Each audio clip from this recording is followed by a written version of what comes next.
Hi hello welcome to my YouTube channel. ഇത് ഞങ്ങൾ ഗുണ്ടൽപേട്ടിലാണ്. ഞങ്ങൾ 2 ദിവസമായിട്ട് ഗുണ്ടൽപേട്ടിലുണ്ട്. സൂര്യകാന്തി പൂ കാണാനായിട്ട് വന്നതാണ് അവിടെ. അപ്പോൾ അവിടെ ഒത്തിരി സൂര്യകാന്തി പൂന്തോട്ടമുണ്ട്, ഒത്തിരി ഉണ്ട്. നമുക്ക് കണ്ണെത്താത്ത ദൂരത്തോട്ട് ഇതങ്ങ് പടർന്ന് കിടക്കുന്നുണ്ട്. ഒത്തിരി നട്ട് കൃഷി ചെയ്യുന്നതാണ്. കാരണം അത് എണ്ണ എടുക്കാൻ വേണ്ടിയിട്ട് അവർ കൃഷി ചെയ്യുന്നത്. നമുക്കത് കൗതുകം പൂത്ത് നിൽക്കുന്ന കാണുമ്പോൾ നല്ല മഞ്ഞ കളറും സൂര്യൻ ഉദിച്ച പോലെ നിൽക്കുന്നു. ഇത് കാണാൻ നമ്മൾ രാവിലെ തന്നെ പോകണം. ഉച്ച കഴിയുമ്പോഴത്തേക്ക് ഇതെല്ലാം സൈഡ് തിരിയും. രാവിലെ ആകുമ്പോൾ നേരെ സൂര്യൻ്റെ നേരെ തന്നെ തിരിഞ്ഞു നിൽക്കും. അത് കഴിഞ്ഞാൽ പിന്നെ സൂര്യൻ എങ്ങോട്ട് മാറുന്നു അതനുസരിച്ച് ഇതിൻ്റെ ദിശ ഇങ്ങനെ മാറി മാറി വരും.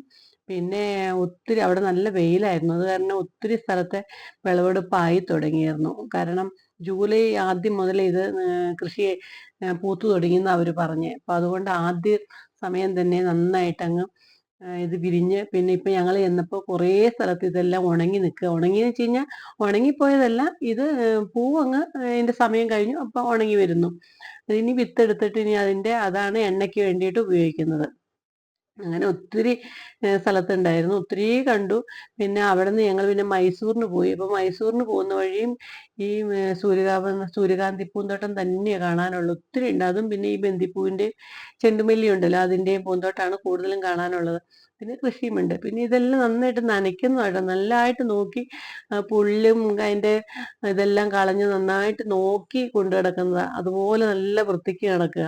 അപ്പം അതുകൊണ്ട് എത്ര ഭംഗി കാണാൻ. ഇങ്ങടെ ഈ മൈസൂരിന് പോകുന്ന വഴി കണ്ടതെന്ന് വെച്ച് കഴിഞ്ഞാൽ ഇലയൊക്കെ നമുക്ക് ചോറുണ്ണാൻ പാകത്തിനുള്ളൊരു ഇലയാണ്, ചോറ് വിളമ്പി എടുക്കാനായിട്ട്. അതുപോലെ വലിയ ഇലയുള്ള നന്നായിട്ട് വളം ചെയ്യുന്നതായിരിക്കും അത്രയും വലിയ ഇല.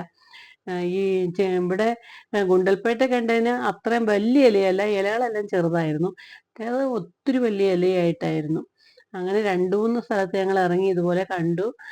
ഒത്തിരി ഫോട്ടോയും വീഡിയോയും ഒക്കെ എടുത്തു. ഒത്തിരി പേര് ഫോട്ടോഷൂട്ടിനൊക്കെ ആയിട്ട് വരുന്നുണ്ട്. പിന്നെ സേവ് ദ ഡേറ്റ് എടുക്കാനായിട്ട് ഒത്തിരി പേര് വരുന്നുണ്ട്. അങ്ങനെ ഫുൾ ഷൂട്ടാണ് അവിടെ നടക്കുന്നത്. അത് നമുക്ക് അവിടെ നിന്ന് മാറാൻ തോന്നത്തുമില്ല, അതുപോലെ ഭംഗിയാട്ടോ ഇതിങ്ങനെ വിരിഞ്ഞ് നിൽക്കണ കാണുമ്പോഴത്തേക്കും. ഒത്തിരി പേര് പറഞ്ഞു ഇത് സീസൺ കഴിയാറായെന്ന് പറഞ്ഞപ്പോൾ ഞങ്ങൾക്കൊരു പേടിയായിരുന്നു ചെല്ലുമ്പോൾ ഇത് കാണാൻ പറ്റുമെന്ന്. പക്ഷെ ചെന്നപ്പോൾ ഒത്തിരി ഉണ്ട്. പക്ഷെ ഈ വിരിഞ്ഞതിനേക്കാളും കൂടുതൽ ഉണങ്ങി നിൽക്കുന്ന കാണുന്നത്, അതിൻ്റെ സമയം കഴിഞ്ഞ് ഉണങ്ങിയതാണ് ഒത്തിരി പാടത്ത് കാണുന്നത്. വിരിഞ്ഞത് ഒത്തിരി ഉണ്ട്. ഇനിയിപ്പം ഒരു ഓഗസ്റ്റ് പകുതി ആകുമ്പോഴത്തേക്കും എല്ലാം തീരും. കാരണം ഇനി എല്ലാം നന്നായിട്ട് വിളഞ്ഞു തുടങ്ങി. കാണാനും നല്ല ഭംഗിയാണ്.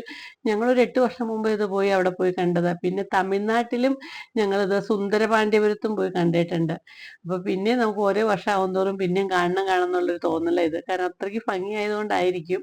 അല്ലെങ്കിൽ പിന്നെ നമ്മൾ പോകത്തില്ലല്ലോ. അപ്പോൾ അങ്ങനെ ഇതിനി കാണാം, നല്ല ഇതിൻ്റെ തോട്ടങ്ങളെല്ലാം കാണാമേ. അപ്പോൾ ഓക്കെ. അപ്പോൾ ഈ വീഡിയോ ഇഷ്ടപ്പെടുകയാണെങ്കിൽ എല്ലാവരും ഒന്ന് ലൈക്ക് ചെയ്ത് കമൻറ്റ് ചെയ്ത് സബ്സ്ക്രൈബ് ഒക്കെ ഒന്ന് ചെയ്യണേ. Okay, thank you. ബാക്കി നമുക്കിനി കാണാം.